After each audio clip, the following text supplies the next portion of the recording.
नमस्कार दोस्तों। हाहाकार, हार से हाहाकार।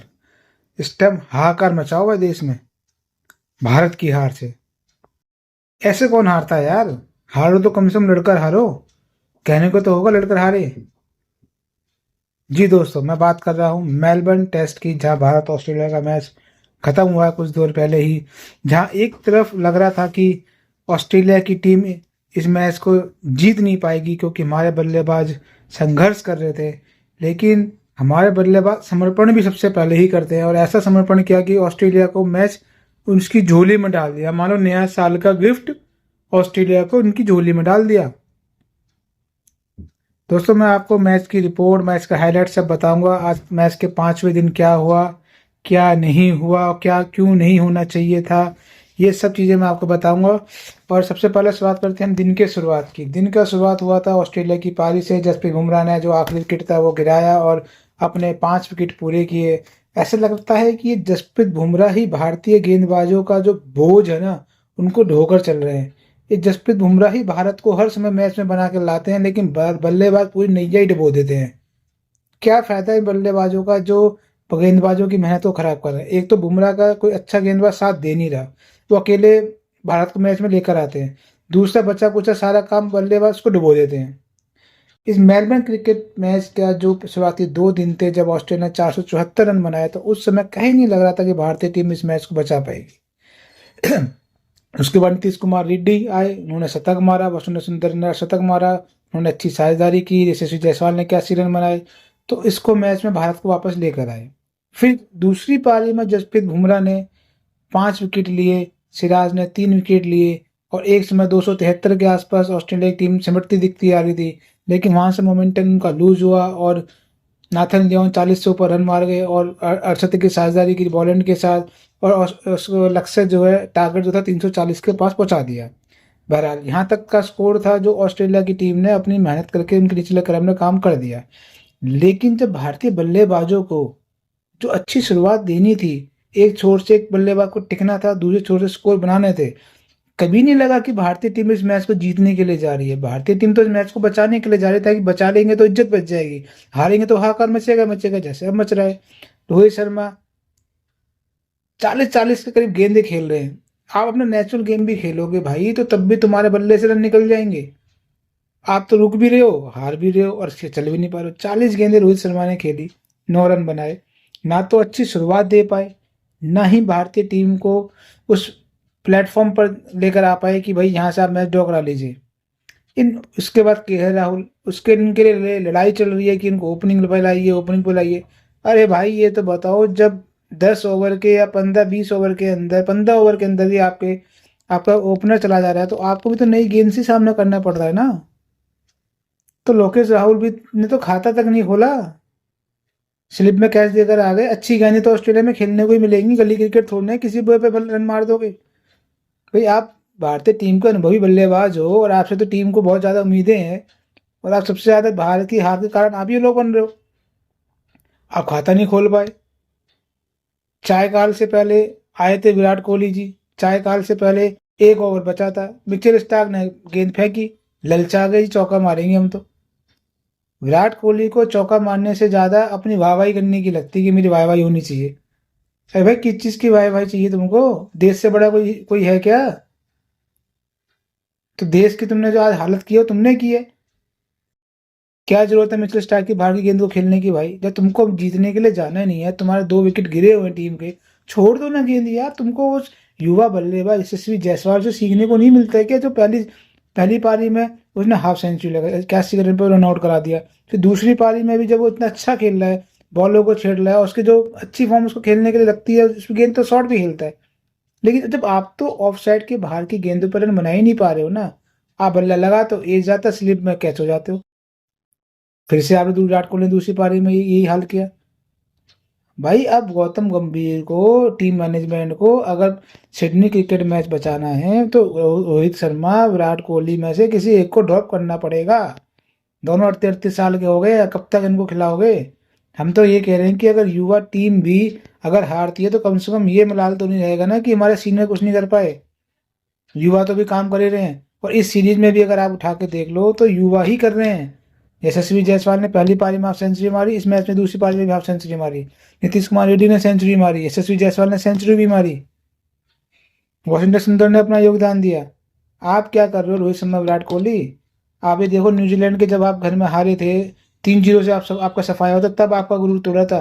और जब आपका वर्ल्ड कप की जीतने की खुमारी चढ़ी हुई थी, T20 वर्ल्ड कप चैंपियन है जी हम, न्यूजीलैंड ने आपके घर में आके आपको मात दी, आपके स्पिन ट्रैक पर आपको हरा के गए, तब भी आपके बल्ले नहीं चले।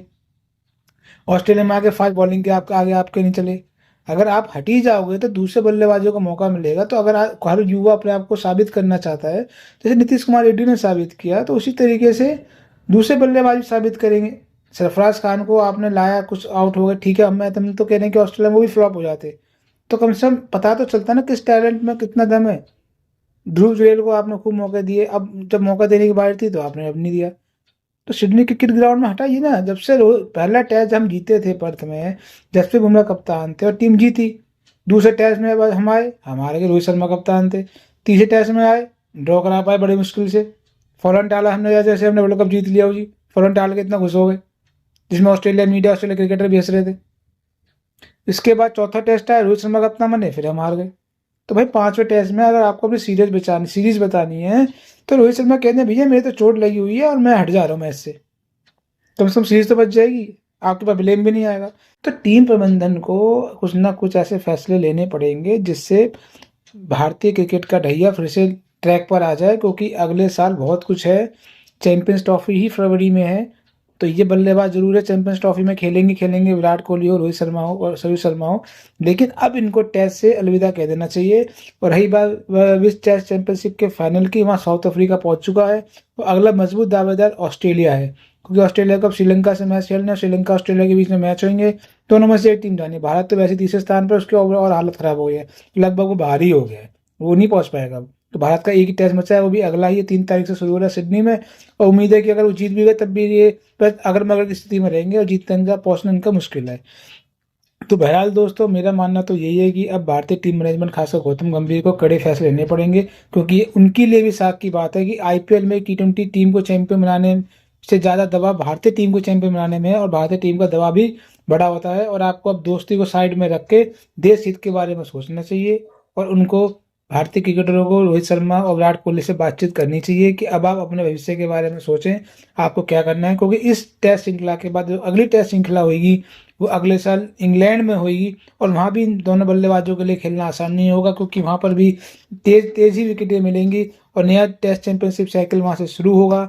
तो बहरहाल दोस्तों, मैं तो यही कहना चाहूँगा कि अब टीम प्रबंधन को उस बारे में सोचना चाहिए, विराट कोहली से और रोहित शर्मा से बात करनी चाहिए कि भाई अब आप अपने टेस्ट भविष्य के बारे में पता न देखें, क्योंकि अभी हमने एक झटके से हम उभरे नहीं है न्यूजीलैंड से, दूसरा झटका हमको अब ऑस्ट्रेलिया में ये लग रहा है। सिडनी के मेलबर्न क्रिकेट वाला मैच भी हम हार गए। और मैं आपको एक और चीज़ बता दूं दोस्तों, भारत 10 साल बाद मेलबर्न क्रिकेट ग्राउंड में हारा है। इससे पहले भारत जीता है या ड्रॉ खेले, लेकिन 10 साल बाद भारत को मेलबर्न क्रिकेट ग्राउंड में ऑस्ट्रेलिया ने हराया। और आप ये खुद देखिए ना, दिन का खेल देखिए, दूसरा सत्र जब ऋषभ पंत और यशस्वी जायसवाल खेल रहे थे, उस टाइम पे इन्होंने कोई भी नाथन लियोन हो, ट्रेविस हेड हो, उसको अब तेज गेंदबाज उन्होंने खूब ललचाया कि आप आइए शॉट मारिए और रिस्क लीजिए, लेकिन उन्होंने कोई जोखिम नहीं लिया। और पूरे सत्र में उनकी तारीफ हुई कि उन्होंने भाई 23 ओवर हुए, 78 रन बनाए, दोनों ने मिलकर एक भी विकेट नहीं गंवाए। लेकिन जैसे तीसरा सत्र आया, 2 घंटे 25 ओवर आप नहीं झेल पाए। ट्रेविस हेड यार पार्ट टाइमर बॉलर है, वो अपने गेंदबाजों को आराम देने के लिए फिर रहा था, क्योंकि ऑस्ट्रेलिया पर पेनल्टी ओवर रेट पेनल्टी का खतरा मंडराया हुआ था। इसका मतलब यह है कि अगर आपका ओवर रेट अगर ज़्यादा होता है, गेंदबाज तय समय के हिसाब से अगर गेंदे ओवर नहीं फेंक पाते हैं, तो आपको पेनल्टी लगती है, और इसका नुकसान आपको वर्ल्ड टेस्ट चैंपियनशिप की जो तालिका होती है उसमें आपके अंक कट जाते हैं, जिससे आपकी फाइनल पहुंचने की दिक्कतें मुश्किल होती। तो ये सोचकर पैट कमिंस ने अपने गेंदबाजों को आराम भी देने के लिए और इसी रणनीति के साथ ट्रेविस हेड को लगाया। ऋषभ पंत, यशस्वी जायसवाल को तो समझा रहे हो भाई कि आप मत खेलो, शॉट मत लो, रिस्क मत लो, लेकिन खुद ही ललचाई गेंद पे कैच देकर आ गए। क्यों खराब शॉट खेल लो भाई, इन्होंने ललचा के फेंक दी बॉल, आप लगा छक्का मार दूंगा, नीचे नीचे खेल लेते।